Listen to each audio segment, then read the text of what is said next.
Good morning, everyone. It is raining, it is gloomy, it is horrible, it is Sunday morning. And welcome to episode 19 of Crime Stories Sunday. This is one of the oldest cases I've covered. We're going back to the 1800s. And a woman called Belle Gunness, who became known as Hell's Belle for a very, very good reason. She was merciless. She moved to America from Norway with the intention of making a fortune, and she did. She made a fortune, but at the expense of the lives of many other people. It's for sure known that she killed 14 people, but it could be as many as 40. We just don't know, because when her crimes were finally found out, there were bodies that were so mangled, so eaten, so chopped up, that they just couldn't be identified. Even just the number of bodies couldn't be identified. This is gruesome. This is another story of a female serial killer who was just as merciless as any of her male counterparts. Crimes, I hope, no one will get away with today. So let's get into this story. What are you doing? Weird. Belle Gunness was born, and I apologise for any Norwegians out there. I'm gonna truly butcher this name. She was born Brynhild Paulsdottir Storseth on November the 11th, 1859, in Selbu in Norway. Her father, Paul, was a stonemason, a respected one at that, and buried. She was the youngest of 8 children. At the age of 14, she had big dreams to move to America, like her sister Nellie had done a few years before, to make her fortune. And she started working hard at neighbouring farms, milking cows, herding cattle to save enough money for a passenger ticket to New York City.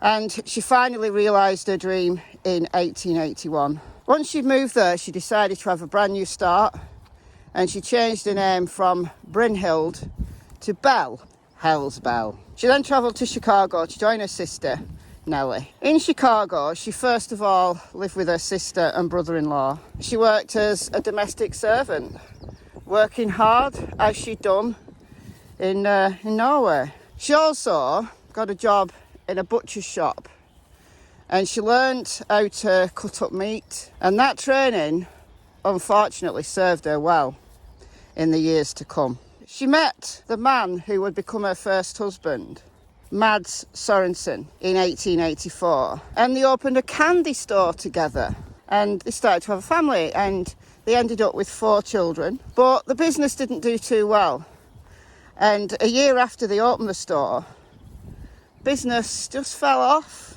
unfortunately, or perhaps fortunately for the Sorensens. The building set on fire, and they claimed the insurance money. Over the next couple of years, unfortunately, a couple of their children died.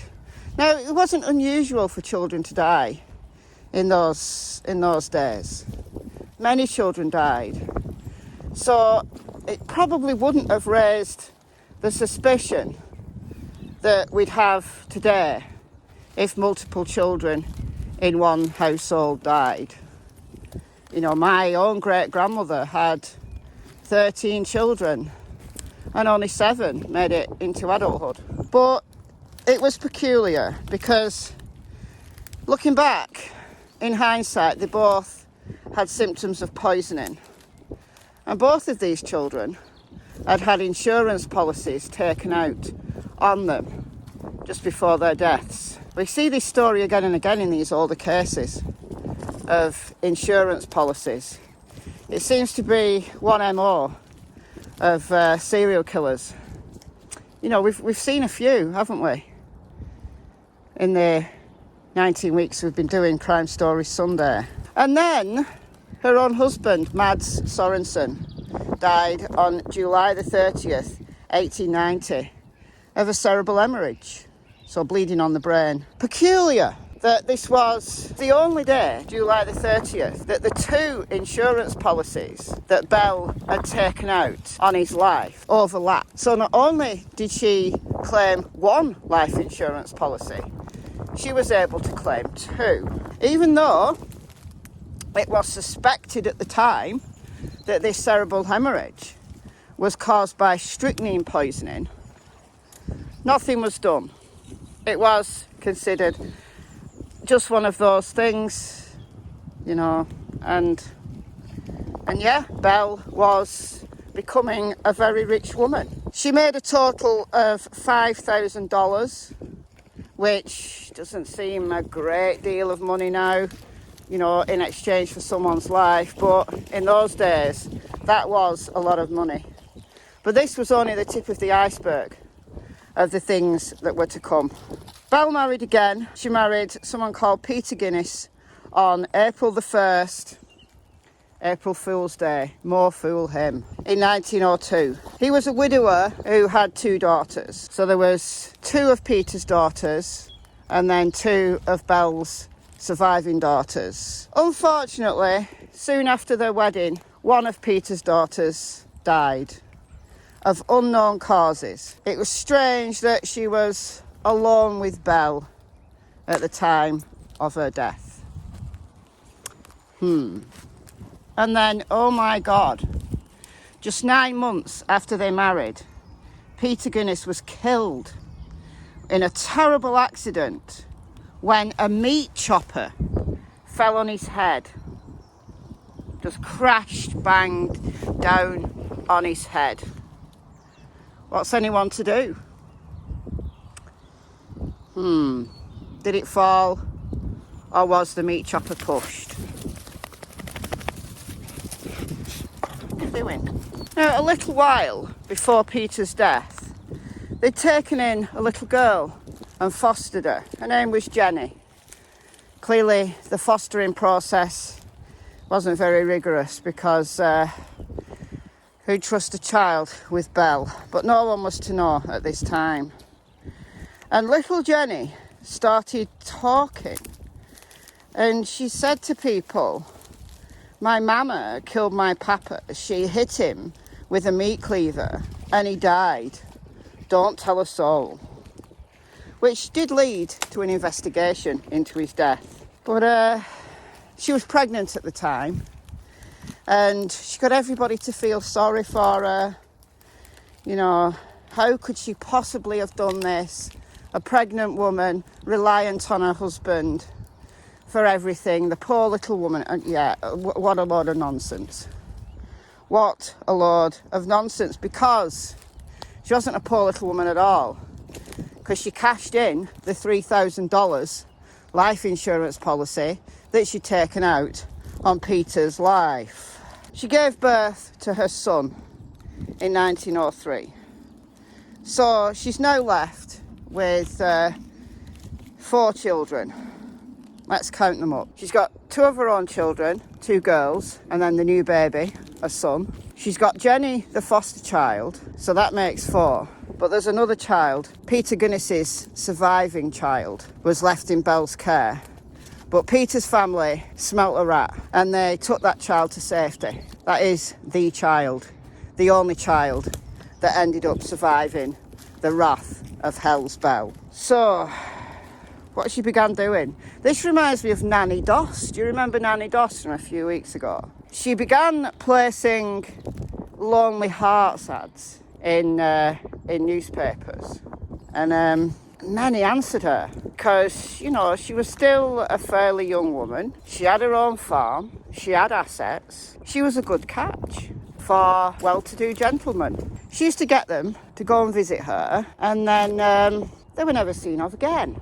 And we've no idea how many of these men fell into the web of the Black Widow, Hell's Belle Gunness. Little Jenny, the foster daughter, the one with the loose lips, telling people that her mama had killed her papa, she mysteriously disappeared. That was one problem solved. Between 1884 and 1908, even though there'd been suspicions, even though there'd been investigations, Belle's murder spree, all for money, right? This was just for money. She went to America to make her fortune, and she did just that. She did. When she died, and I say died in inverted commas, which we'll get to in a moment, she was a very, very rich woman. So anyway, she became acquainted with someone called Andrew Helgeland. Andrew was besotted. He was in love. More fool him. He withdrew all the money he had in his bank before meeting with Belle, as instructed. This is what he needed to do to prove that he was a man of means. Show us the money. That's what Belle would say to these unsuspecting men. Andrew's brother, Assel, and he made it his mission to find out what had happened to his brother when Andrew, like so many others before him, never came home. He travelled to Belle's farm in Indiana, and he was determined. He was like a terrier. He would not give up. And it spooked Belle. She thought, oh, I'm going to get found out. So she hitched a plot. She got a plan. And this was the year 1908. And she made her final will and testament. Whilst doing so, she claimed that she was afraid for her life, that somebody was going to come and kill her. She said that her farmhand, Ray Lamphere, she'd had to let go. He had it in for her. He was in love with her. He was the spurned lover. She wasn't interested. And he was going to come back and kill her. He was jealous of all of these gentleman friends, these gentleman visitors. And that very night that Belle told this story to as many people as would listen, her farmhouse burnt to the ground in a massive fire. In the ruins, authorities found the body of a headless woman. Belle had been right, that she'd been brutally murdered, decapitated, before the farmhouse was set on fire. Sadly, the 3 remaining children of Belle's, all her biological children, were also found deceased in the gutted remains of this farmhouse. Now this is where things got very strange. Andrew's brother had sparked this investigation that had spooked Belle, a seasoned killer, but unfortunately it had resulted in the death of 3 little innocent souls. Hell's Belle Gunness's own children. But what I hear you say, wasn't this a spurned lover, Ray, who'd done this? Surely, you know, there's no one to blame except Ray. But authorities were concerned. They found what they called soft depressions in the earth in one of the pig pens. Do you see where I'm going with this? Do you see where I'm going with this? Has it's got shades of Willie Picton? Yes, it does. Because after briefly digging down into one of these depressions, they found a sack that contained 2 hands, 2 feet, and 1 head. Those feet, hands, and head, they were actually Andrew. But there were dozens of these depressions in the hog pens, dozens of them. There were 11 bodies identified, just partial remains. But there were many, many more that authorities could not piece together. They could not work out exactly how many people had been buried in the hog pens. They'd been murdered, chopped up. You know, Belle's butchering training came in useful. They'd been chopped up, fed to the pigs, and then what was left was just buried right then and there in the hog pens. Easy as that. As many as 40 people. Sometimes just bones, sometimes torsos, hands, arms just hacked, sometimes loose flesh just wrapped up and, you know, put in a sack and thrown in one of these holes. But in each case, the body had been butchered, head chopped off, arms removed at the shoulders, legs severed at the knees. Blunt trauma and gashes characterised the skulls. And then the fate of the dead bodies, well, that, at least in part, was down to the pigs. Horrible. But after just discovering these totally macabre, horrendous scenes, after the 11 remains were identified, I mean, they couldn't identify who they were, the police just stopped counting. It was just too gruesome a task. It couldn't be done in those days. You know, it was the days well before DNA. These people could not be identified. Even though there was, you know, a lot of publicity about this case, these bodies just were nameless. Who these victims were, we'll never know. But with these discoveries, this idea of Belle Gunness being terrified for her life, all of that changed, and she was considered the chief suspect. However, Belle was dead, but Ray wasn't. He was hauled in for questioning. He was arrested for murder and arson on May the 22nd, 1908. He was found guilty of arson, but not of murder. That could not be proven. He died shortly after in prison, but not before giving a full confession about what Belle Gunness had been up to. He was aware, but he was obsessed. He wanted her affection, he wanted her love, and it was unrequited. But before his death, Ray told all in this deathbed confession to absolve himself of his sins. He told of the Lonely Hearts advert and all of the men that came. Ray didn't know the names of them, but they came and they never left. They never left. He also said that the headless corpse of a woman deemed to be Belle Gunness actually wasn't Belle, that it was all a setup. They'd taken a woman, Belle had murdered her, and had left the scene, had run away. Which makes complete sense, because the authorities really should have known better, because the shape of this dead woman's body, even though it was badly damaged in the fire, could be seen to be a full 5 inches shorter than Belle.